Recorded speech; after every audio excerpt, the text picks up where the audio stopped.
and welcome to another episode of Aussie Tech Security. This is episode 3, so thanks for joining us. We are brought to you by athwebhosting.com.au and rniconsulting.com.au for all your security and technical needs. Yes. If you want problem solved, rniconsulting.com.au. And also on the Facebook, digital something or other. Roger, digital security. Digital security, That's yes. right. Look, I could read out a few more, but I won't. We'll keep them for later on in the show. So, hi, Roger. We're back again. How you doing? Hi, Glenn. How are you? Good, thank you. Good. How's your couple of weeks been since we last met? Oh, it's been interesting. Yeah, keeping busy? Yeah, very much so. Had some failures and had some wins. So we're that's the way. Yes, you got to have the failures to have the wins. Is that right? That's right. You can sit back and go, we know that doesn't work anymore. That's right. We'll try that again. That's right. Off the ideas. Yes, yeah, good stuff. All right. Now, this week, we're going to be talking about backups. Now, you might have your own ideas about backups and how you do the backups, but we're going to tell you how to back up so you will not lose one single byte of information. Yes. So, yes, it's very important, especially if you're in a home or in a business, more importantly. What do you do and how do you do it? So, all right, so let's start with, are we getting everything that is really important to the business? How do we start the backup regime, Roger? What do we walk into the office? We've got nothing backed up. Where do we start? Well, it depends on how the business is set up. If it's everybody's has information on each PC, then you need to be able to focus on each PC and how much that information is going to be saved. But if it's a business that's got a server or is cloud-based, then you have to look at what information is being uploaded to the cloud or uploaded to the server. There's a lot of unknown things that need to be protected when you're doing a backup. A lot of things like if you've got a system that you need to be up and running as fast as possible, like for instance a server, then you need to do an image-based backup, which is literally the server itself and all the information which is held within it. For a small business that has information just on laptops and PCs, then you need to also focus on things like profiles, where the information is stored on the PCs, and also if you've got there are certain applications that set up storage locations in really unknown places. Some of them are in things like your programs folders and all that sort of stuff. Microsoft Outlook. You have to look at where that information is being stored and make sure that you're backing that up as well. Yeah, so I think, as you said, your Microsoft Outlook and Outlook Express, the old Outlook Express, notorious for scratching your head going, where is the data files? Yes. Where are they? And I think that's one of the things, like you can back up your user folder and miss your emails, your PST file. Yeah, because there's, especially with Microsoft, there's a lot of areas that have hidden folders. And those hidden folders have critical information. So you really need to have either a Windows-based system that's going to catch that as a backup, or you need to have a product that is going to plug into Microsoft and capture all that information. Now, the easiest way for me is, like, I've got a so-called server. It's just a Windows box. I used to have a proper server with Windows Server, but I couldn't handle all the DNSs and all this sort of stuff. The complexity of it. So I went back to a normal Windows 8 box and just shared the drives, and I had dynamic drives and everything. But but all the computers around the house, I found it easier just to do like all the data is just held in one place. And and then the laptops and the other computers in the house, they're just networked to where their data store is. Yes. And then there's just one backup done from the server. So how often should we be backing all this stuff up? Like, like you've got archived files, and what's the procedure? You back it up every file every time, or how would you do it? Depends on how long's a piece of string type stuff. It depends on how often the information that you are backing up is changing. Historical information as well as information that is ready to go straight away is also another component you need to look at. In today's world, with things like cloud-based systems and synchronization and everything else, you need to be able to back up data that is also part of the synchronization process. Because if the synchronization process stuffs up, all of that information becomes corrupt at all of the locations. Right. So you need to have something you can go back to either a week or a month or even a year ago to get back to where you were. So, but most backup systems only back up the files that have changed since the last backup. And what it does is, when it does a backup, it resets a bit on each of the files. And when something is written back to that file again, it removes that bit. Right. So when you're doing the next backup, it looks at all of those ones that haven't got bits anymore, backs all those things up, sets the bit again, and then off it goes to wait for the next load. Oh, that's interesting, because I thought it was a timestamp. No, well, it can be both. Depends on exactly how it is. Yeah, that's interesting. But the idea behind it is the setting of that bit by the backup software means that it knows it's not going to miss any information. All right, and look, we're going to get into what Roger would recommend, or what's good and what's bad, and what specific types of backups. But I've seen a note here in the show notes we've got here is: are we using tape? Do people still use tape? Yes, it's actually making a resurgence for some reason. There are a number of new systems that have tape as the medium that they use, but most people are quite happy to use a USB stick or a USB external hard drive, even internet-based systems as well. Yes. And the reason why you need to have a system in place is so that if you back up your laptop, for instance, and have the backup with your laptop, and both components get stolen, then you've just lost your backup. As well. So you've got no data. Whereas with an internet-based system, they if you lose your laptop, you can still get all that information back. Yeah. So with tapes, is tape secure, or is it reliable? Like, it's not reliable. right. One of the facts that comes out on the internet nowadays is that 100% of tapes will fail 100% of the time. Right, nice. So it's not the best solution available. But as I said, they are making inroads into changing that I suppose format.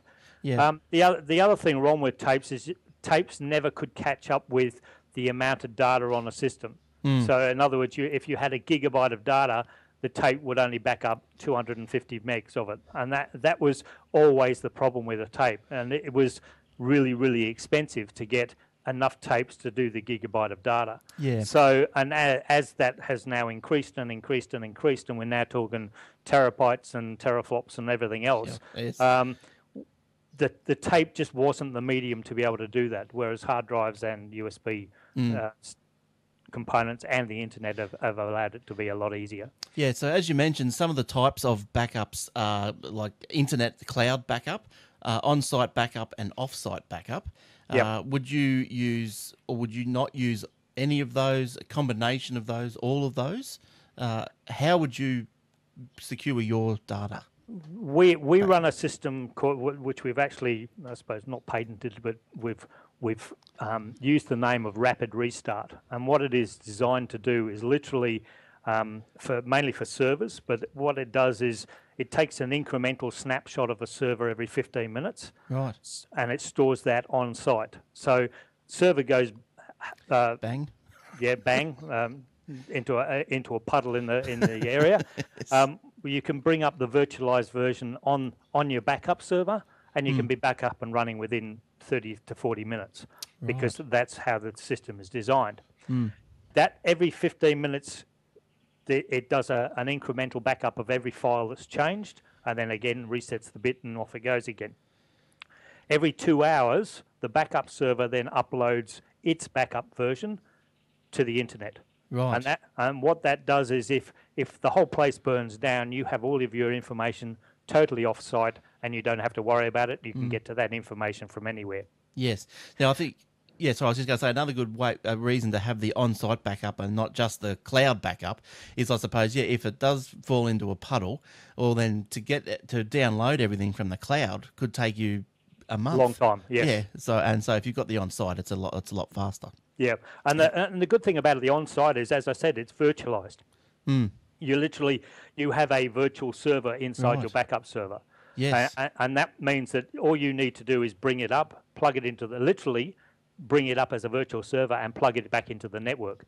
And what that means is the server that has gone into the puddle in the corner is now no longer doing the job, but your systems are still backing up from the virtual server to the backup server. Right. So you've now got a more risk analysis component because you've now got everything on one server, so you've got to repair the other one. Yes.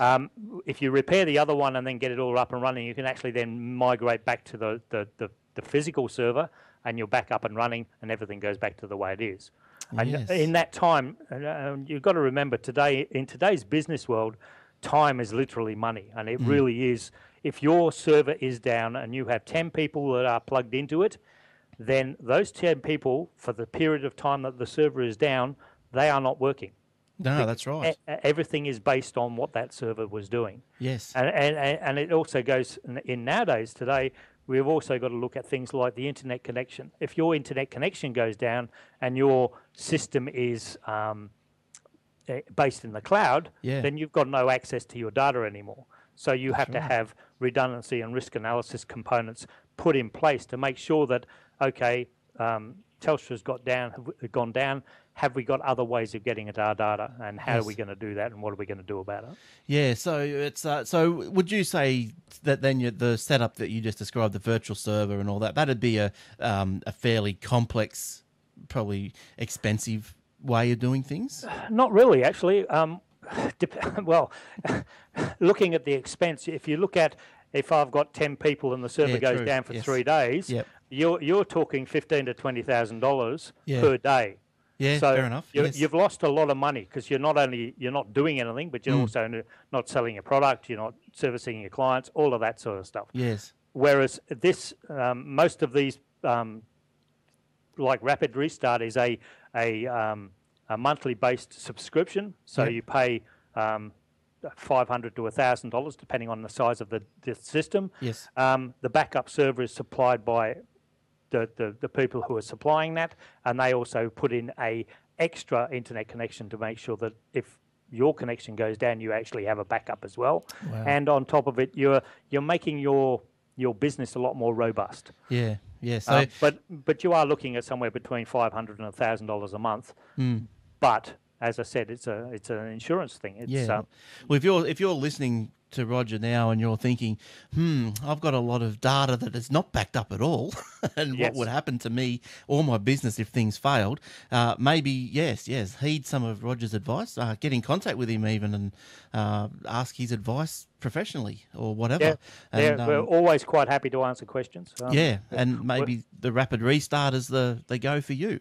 If you're more towards the home sort of user, like myself, I've got probably a similar sort of setup to that, but probably not as extensive.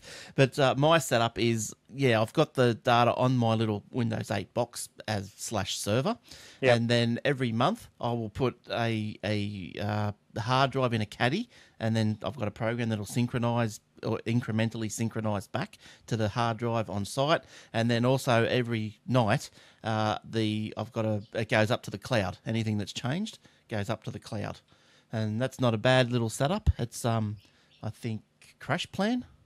I think you've heard of that. That's all right. There's a large number of internet-based systems. We use a product called Aussie, and the reason why we use Aussie is because some of our clients have Exchange and SQL and all those sort of things, and that's when you're looking at doing you need other components that are going to get the right format of the systems that are there, because it's no use backing up Exchange and its database if you can't access the database after you've done it. No, that's right. Yes. And that's also what you've got to be very aware of. If you've got the database of an SQL database, but you haven't got the system that makes it work, then you need to back up the system that makes it work as well. Yes.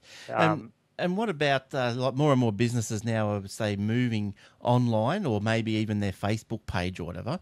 Would you somehow try and back up Facebook content say, for example? The best way to back up Facebook content is to keep a track of the stuff you're putting up there.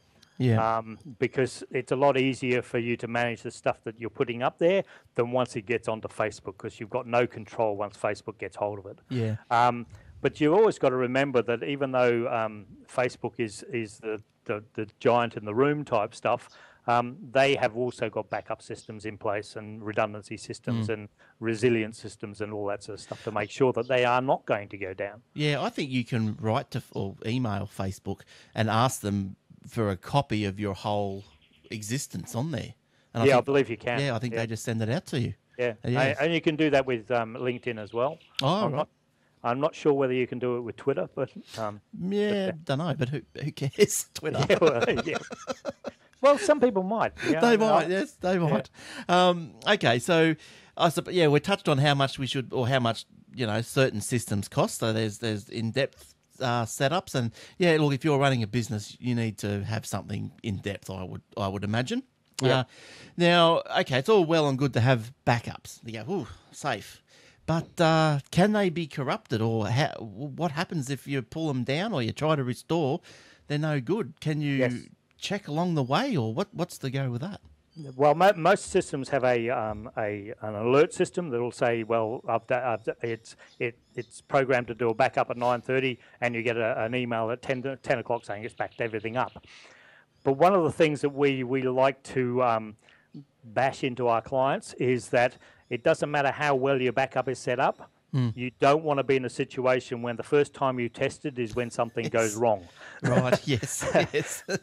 You need to be able to go, okay, rapid restart has done the thing. Let's actually unplug the server overnight. Yep. Let's bring it up and make sure it all works. And if everything's going according to plan, we'll just put the server back in place and migrate the data across. Yeah. So you're actually making sure that the backup system is going to work. It's the same as the off-site backup. Is every now and then, once a month, once every 3 months, you actually download the information that you've stored up there and make sure that the file you played with yesterday, or the mild file that you paid all your bills with, is exactly the same version of what it's supposed to be. And that way you can actually be not in the situation where everything goes to custard, and the last thing you want to know is that the backup you just pulled down is 6 months old because nobody checked it. Yes. And those are the things that you really need to do. One of the things about backups is you try to take it away from the humans. Yeah.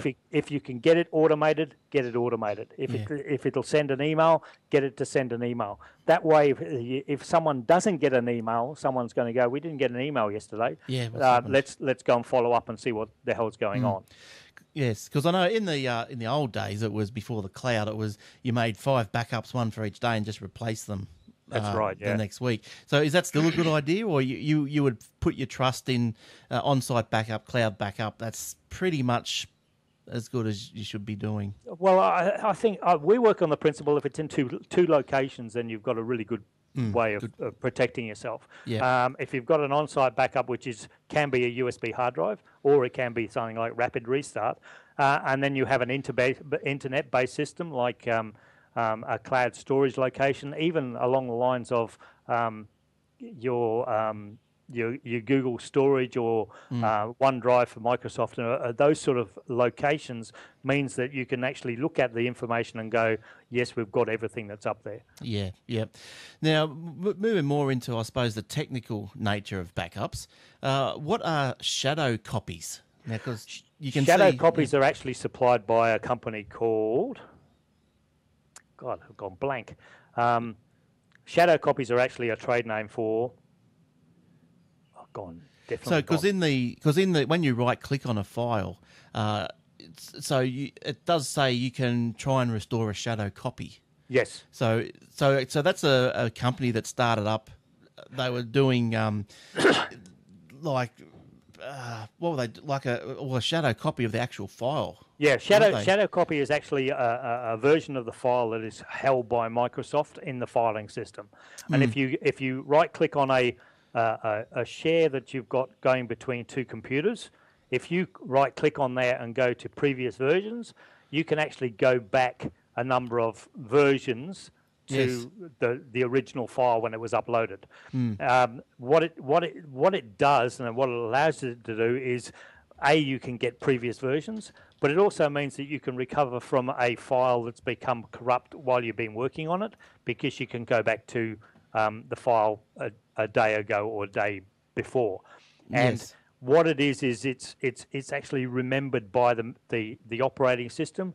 It's not backed up as per se, but it is backed up as inside the operating system itself. So is it obviously taking up space because it's not that much? Right. It's only looking at the incremental changes on the file. So if the file is say 10 meg, the incremental changes may only be half a meg or whatever, half a K. Right.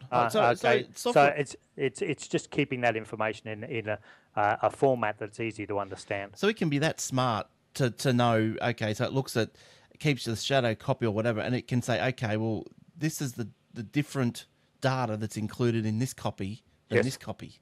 Yes. Yeah, that's amazing, isn't it? Yeah. That is amazing. The good thing about shadow copy is it means that you don't have to revert to a backup that you may have off-site or you may have taken somewhere else. And it means it's just a quick way of restoring a file when you need it in a hurry. The other good thing about shadow copy is once it's activated, you can actually say to the system that I want a shadow copy at 8 o'clock in the morning, 2 o'clock in the afternoon, and say 6 o'clock at night. Right. And it will take then copies of that, and you then give it a space where it can store all these copies via that program itself. Yeah, right. And that means that you know that all of those files that have changed by anybody in the business are going to be available no matter what. Yes, yeah. Just touching on that then, what happens if you've got a disgruntled employee or someone that's leaving and they decide to just, save over a few files with "Hello, Mum"? You still have the capability of going back a couple of days to get to the original, and also that's one of the other reasons why you need historical backups as well. Yeah. We've been talking about incremental or constant backups, doing once a day or once a month, or try once every 15 minutes or once a day. Yes. But if you do once every 3 months, you're keeping a copy of any of the information that is actually live at that time. Yeah. Joe Blog comes along and deletes half your base system 3 months or 2 months after. You don't realise he's deleted it. You can go back to the historical data and get that back. I think most of the online services have historical snapshots as well of each file, don't they? Yeah. Yes. And I think Google Drive is a free one that does it as well, which is really good. That's great. It's great. In a business, like obviously at home, who was responsible for backup? Well, at home it's me. Yes. So end the story. In a business, okay, so I'm running a business. Who would I? Where does the buck would stop with me? I guess as the owner, but should I give it to the secretary or should I give it to the foreman or setting up the backup? I would get an IT person involved, mainly or someone who knows IT, or an outsourcing company to have a look at what needs to be backed up and where it needs to be backed up. Right. Once it's in place, then it's all, as I said, it's almost automated to a point where you don't have to have anybody involved, especially an internet-based one. It doesn't matter whether Joe Bloggs is sitting at the computer or someone else is sitting at the computer. You know at 9:30 at night it's going to do a backup of all your data. Yes. And the only thing you have to worry about is who's going to get the email about it not being backed up. Yeah. I look after a couple of places myself, and I've just set them up with a quick crash plan up to the cloud, so forth. And then they might have a little like on-site problem I need to deal with every now and then, or if I remote in, and every now and then I'll just check. I'll just log into Crash Plan, and I'll just go, okay, what's the last MyOb file date stamp that it's backed up? I'll go, okay, cool. Yesterday, that's great. Looks like everything's working there. That's fine. And as a couple of episodes ago, we mentioned the Configure virus. Was it the Configure or the one that encrypts everything? Oh yes, The crypto locker. Crypto locker, that's it, yeah. Yep. And so this particular mob place I look after, they got the crypto locker virus, and it spread everywhere to their whole network, even to their little Western Digital on-site backup little thingamabobber. But up in the cloud, because of the historical backups, we were able to pull everything back down, so it was good. So it's worth your while to get, if you're computer illiterate in your business, it's worth your while just to hire someone just to come in and do the initial analysis, backup, and and I guess, Roger, would you do that remotely yourself? Well, we actually, like you, we have every time that we touch one of our clients, we have a checklist that we go through, whether it's one of the boys on site or doing it remotely, because we know that if we're going to log on to Joe Bloggs' system, we need to make sure backups are done, make sure that patching has been done, the antivirus has been updated. All of those are really important components of a business that sometimes get lost in the business itself. Yes. So we actually have a checklist, and if one of our technical people has to go to 5 sites, then we will expect to see 5 checklists back in the office going, yes, I checked the and while I was there, I checked the UPS, or and it also depends on how long since someone's been on site as well. Yeah. Because if someone's was on site yesterday, then it's only a quick, tick, not a problem. But if someone hasn't been there for 2 months, then we also need to make sure the backups are right.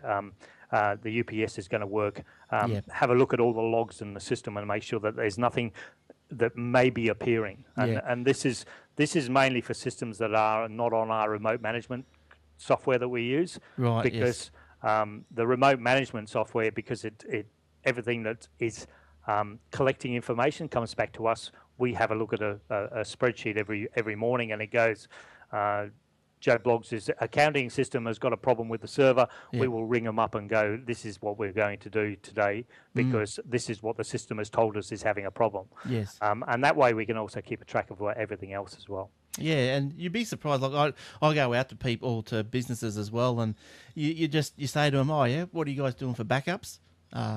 Nothing. And you go, well, the glazing over the eyes, and you think, right. Yeah, and like I might be there because the printer's not working, and I'll say, "What are you guys doing for backups?" They go, "Nothing." I say, "Well, you should think about it." "Oh, we'll think about it." "Yeah, thanks." You go, "Okay, well, fair enough. You will be thinking about it pretty seriously one day." Yeah. Well, we also work on the principle, and we have a package where we do the risk analysis, business continuity, disaster recovery, and backups all in one hit. So we'll sit down with the client and go, okay, what does your business do? Who are your really important people? What happens if the place burns down? What happens if there's an earthquake? What happens if a hard drive gets corrupted? And that information then feeds into how are you going to continue business if, for instance, we had an accident recently in one of the tunnels in Canberra. It literally gridlocked the whole area. And because of that, people didn't go to work. Right. Okay, so if you're not going to work, what is your business continuity to make sure that the business is going to continue even though people are not on the floor? Yes. Can they work from home? Can they get their email? If you're making widgets, how are you going to make widgets when there's nobody to make them? Yes. Those sort of parts are what makes your business work. And you really have to know how you're going to protect it and make sure there's no risk to it. Now, going back onto like restoring your backups. Now, I've seen some backups, and I think maybe the actual Windows backup might do it this way, but it will encrypt everything. Yes. How is that a good way of doing backups? Because every backup should be encrypted. Right. The reason why, like as I said, we use a product called Aussie, which encrypts the information literally from the PC or the server itself to where it's stored. Now, there's 2 reasons why you do this. One is you don't want anybody snooping on the information while it's in transit over the internet, so that's why it's encrypted. But also, because it's being stored on someone else's server up in the cloud, then you need to make sure that nobody else can read that information. And the only way you can do that is to have a username and password that encrypts that information. Don't Yes. lose the username and password, because you will never get your data back. And I think that's And that's one of the things that we really focus on, is that you need to have a password that you're going to remember no matter what. I think there's, we're talking about the cloud backing up. I think there's two types of encryption, isn't there? There's the client side and the server side. Yeah. So you want to make sure you've got a client side Yes. encryption, where you dictate the password. Yes. Yeah. Yes. So that's good. But with the things like the Windows backup, I suppose, and with any backup, you buy your Seagate hard drive off the shelf and you plug it in, and it all gets encrypted, I suppose, with the backups. You want to make sure, that's all well and good, but I think you want to make sure before you start is, what is the key? Like if that machine fails, or you got to put it into another machine, how do you access that? How do you get it back? Yes. Yeah. Again, there's two reasons why. One is to get the information back, so you need to remember the password or the pass key. The other reason is how often have people lost USB drives and USB thumb drives and all that sort of stuff? You don't want your information, your critical business information, your accounting information on a USB external hard drive that someone has stolen. No. Because all they have to do is plug it into a PC and they have all of your information. Yeah. And that's really important. If you're going to have a backup, make sure that it can't be used by anybody else. Yes. And also that you're the only person who can get that information back. Yeah, yeah. And can you spell that Arsay name? Ahsay. Okay, right. Ahsay. SAY. Arsay is there's a number of I suppose distributors in Australia. We use a company called Solid Data, and mainly because the owner is a Canberra-based person anyway, so we can literally, when something goes wrong, I can go and talk nicely to him, or not nicely, depending on how it is. Yes. But we've found that they have been very stable with what they do. Their data is encrypted and stored in two locations. Right. So one is in Canberra and one is in Sydney. Yes. And what happens is if Canberra goes pear-shaped, literally you plug back into the server in Sydney, and you can download your data straight away. And I guess that's just another consideration too when looking for your cloud storage backup provider, is where is your data stored? If you've got sensitive data, maybe it can't leave Australia. That's the other thing. Yeah, sensitive data is one of the key points of how you're going to store your backup. There's things like carbonite, and there's a number of them that are based in America. Yeah. But one of the laws in America means that it says that if the data is stored in America, you come under American rule. Yes. And they don't even have to get warrants to have a look at the data. Yeah. Whereas in Australia, at least we've still got a fairly substantial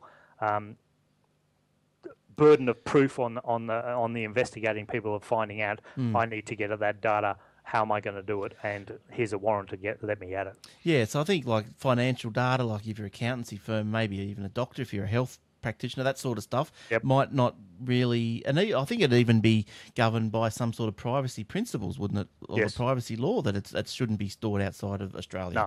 No, that's right. Yeah, even the cloud, the Amazon cloud, like you might say that, okay, I'll store it on the Sydney server, but then because it's the cloud, it has to replicate around the world anyway for the redundancy. So no, actually, Amazon's getting very good at this. What they've done is they've got the Amazon Web Services. If you say you only want it stored in Australia, they will only store it in Australia. Right. But you still have the problem that it's an Amazon American company. So even though it's stored in Australia, they can still use illegal ways of getting at the information you've got there. Right. And I think one of the things that people forget is digital information is like water. It flows all over the place. And you've really got to make sure that the information that you've got is not going to flow into somewhere else. Yes. And it's just a case of doing due diligence on where you're going to store stuff. If you're going to only upload it to, as I said, Sydney and Canberra and on Arsay, then you know that's where it's going to be. Yeah, yeah. And that way you can actually then make sure that you are protecting yourself and protecting your clients as well. And last question for you on backups, Roger. When you are restoring, can you restore, I suppose it depends on how you back it up, but should you back it up in a way where you can just pull one file out of the backup? Yes. Most backups that I know, you can actually drill down to where a file is and then download that single individual file. Yes, yeah, and that's good. All right, so I think we must have covered just about the majority of backup. So. Yes, I can't think of anything else. No. So everyone should be willing and able to go out and get their data backed up, home, personal, business, whatever. Like, you've just got to do it. I think, like, I've got a good backup regime. I've lost data, so that's where it starts, when you lose data. Yeah, that's when you panic. Can I just make one question? Yes. Smart devices are really coming into their own, and that's including your phone and your pads and your tablets and all that sort of stuff. Make sure you're backing up them as well. Yes. Because, like, I've been going around Rotary giving them I suppose a presentation on the fundamentals of digital security. And one of the things that people forget is I've got a mobile phone that I've just taken an hour and a half's worth of video of my grandson. Yes. Okay? Now, I don't want to lose that. So if my phone falls in the toilet, then I've lost that. That's and right. you've got to remember that along. Again, it's digital information. You need to have it in a secondary location. Yes, yeah. And I think Apple's got a pretty good backup sort of system, haven't they, with their iCloud? Yes. But again, the iCloud, it's US, so you got to be careful about that one as well. Again, and actually, iTunes allows you to back up onto the PC itself. Yeah. So you can do a straight backup onto your PC. That then becomes part of your backup regime of the normal components of what you're backing up. And iTunes also lets you do an encrypted backup. Yes. As well. Yes. So you're getting encrypted on encrypted. Great. Yeah. Yes. Does that work? I suppose it does. It's like a zip file, a zip inside a zip. Yes. Yeah. Excellent. Oh, I love it. All right. Well, if you've got any questions, you can email us, Glenn at aussietechheads.com.au or roger.smith@rniconsulting.com.au. Yep. You can find Roger all over the place. On Twitter at SME Security. He's on LinkedIn. You're on Google Plus. We're all over the place. You're on Facebook.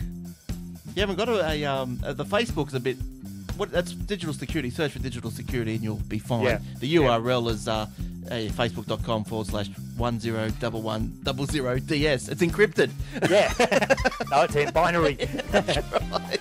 And also on YouTube. So you've got a few you've got a few videos on your website as well, so it's all going good. Yes. All right. Good stuff. Well, thanks for another great episode, Roger. Very informative about backups. So that's been excellent. Thanks, so Ben. We'll see you next episode. Yep. Good stuff. And remember, digital security is my problem. That's okay. right. All Yes. right. See you Thanks, guys. Glenn. See you later. Bye-bye.